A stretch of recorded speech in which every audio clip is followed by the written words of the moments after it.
Now, before I start this video, there's an issue which I've been ignoring for quite some time, but I think it's important I address. There's a gentleman who keeps coming to this channel. He downloads the video, removes the introduction bit which shares our logo and the infographic. Then he skips to the front to delete the advertisers who are supporting us, and then deletes the outro, steals the video, posts on their TikTok account day after day after day after day. And even when people go to comment there, they think it's me. They are writing, "Good job, Wafula." He doesn't even rectify in his response by saying that, "Hey, I'm not Wafula. I just like reposting his work. You can follow him at X page or wherever." He just says, "Thank you." Please, that is impersonation. The page has over 100,000 followers. Many of you think that is me. I'm giving the fellow a chance to be responsible. Jo hata sahi ako hapa, amekuja kuiba hata hii. Tunasemanga Kasongo ndo mwizi, lakini hata wengine they're just his minions. So just stop doing that. My goal is not to deplatform your page. You sharing our work is fine, but make it as clear as night and day.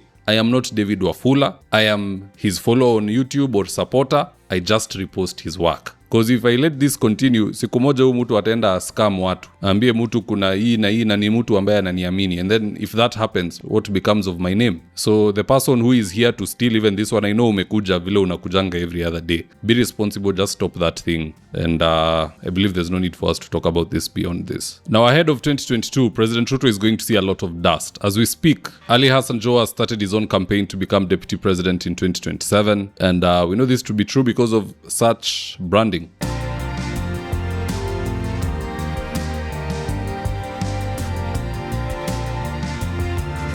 Now in this video, I want us to look into why Joho is angling towards the deputy presidential seat and also why it might not work. And so with no further ado, let's get after it. So first up, why go for deputy president when you're already a CS? The answer is simple. Joho has studied Ruto and he has seen that Ruto likes moving around with political bad boys who command a sizable vote. So if he makes the mistake of staying quiet in government, like Lee Kinyanjui and Mutahi Kagwe are doing today, he knows he'll end up going home very quickly. So this deputy presidential run is designed to rally the entire coast behind Joho with the help of Abdul Swamad and Aisha Jumwa so that they can also negotiate with Ruto in the long run. It's a good tactic, to be honest, but I don't think Joho has anything to offer Ruto as his deputy presidential candidate. And this is how the reasons why I say so. Number one is religion. 85.5% of the Kenyan population is Christian, in paper mostly, not deed. And we also have 10.9% of our population being Muslim, also on paper, not in deed. Most of easy vitu too, it's a formality. But nonetheless, if people vote based on religion, then for sure,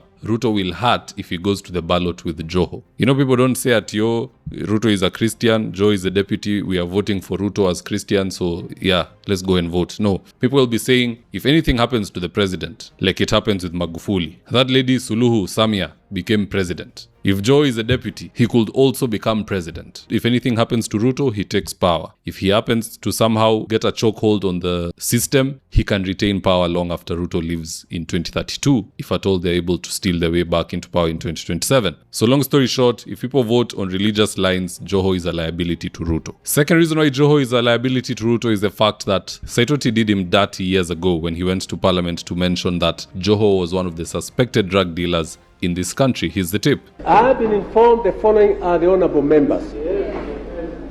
Suspected. Honorable Buvi himself. Yes, Mr. Speaker. That's what there is. Honorable Joho, Honorable Mwao, and Honorable Kabogo. Now, Joho was just suspected, but never ever was he convicted of any crime. However, there are many today who still associate drugs with Joho. So how will his presidential bid ever be perceived positively? Rigiji will kill them. He will finish them. Atakuwa anasema sasa yule rais bandia ameenda amechukua mtu ya miadarati ati sasa ati hiyo ndo Singapore. Wakifanya hivyo makosa Gachagua atang'ara na jamaa mbaya sana. So it's commendable what Joho is doing. From a political point of view, I can see that he has learned well from Raila. You live off of relevance. If your relevance dies or dwindles, then you are useless in politics. It's about numbers and relevance. Joho wants to consolidate the coastal region behind him. He's talking about going for deputy president, knowing full well that is not even in the discussions. It is all about Kindiki versus the Uburu camp, whoever they'll front for Ruto. But he's forcing his name there for longevity purposes. That is a wise politician. But how realistic is it? I think it's very unrealistic that Ruto goes back to the ballot with Joho. But anywho, that's just my take, guys. Perhaps I'm on the wrong here. Let's see what Kenzo next have to say about this, and I quote. Captain Julius said, "The scheming Ruto is everywhere quoting even the unthinkable, trying to split votes and confusing ODM in totality. Ruto deserves to completely retire, but one-term movement is more lethal and dangerous. Sneer at it at your own risk." Irene Makori said, "We don't care. Ruto must go. One term, sisi ndio Sifuna. Mwizi must go." Uyapewe soda kwa bili yangu, hii jina ni kali. Mwizi must go is saying, "Divided we fall, united we succeed." Kaongo is dividing them into small groups. Paul Njau said, "Ruto has promised everyone the deputy president position." LKM Legit Authentic said, "A Muslim can never be the deputy president of Kenya. Never say never in this lifetime." Elias said, "Joho is a massive threat." But what say you guys? Do drop me your comments in the comment section below and I'll do best to read them and to give you a response. So with that, here today's ads of the day. If you're looking to import clean cars from Japan, UK, Thailand, Australia or South Africa, look no farther from Manani Imports. We're talking 15 years in the game with thousands of positive reviews. Now here's the interesting bit. Manani Imports have experts who will carefully load your car into a sealed container, receive it at the port, counter-check quality and ultimately deliver to your doorstep. Customer service can't get any better than this, and guess what? It's all at an affordable rate. To get started on your journey to own a clean automobile, call or WhatsApp Manani Imports at 0793 687 678 or visit their social handles on Facebook, Instagram or TikTok at Manani Imports. If you're in need of electrical wiring, solar installation or electrical fittings such as strip lights, snake lights, downlighters or chandeliers, contact Engineer Wycliffe at 0707 476602 and he'll get your house dapped up.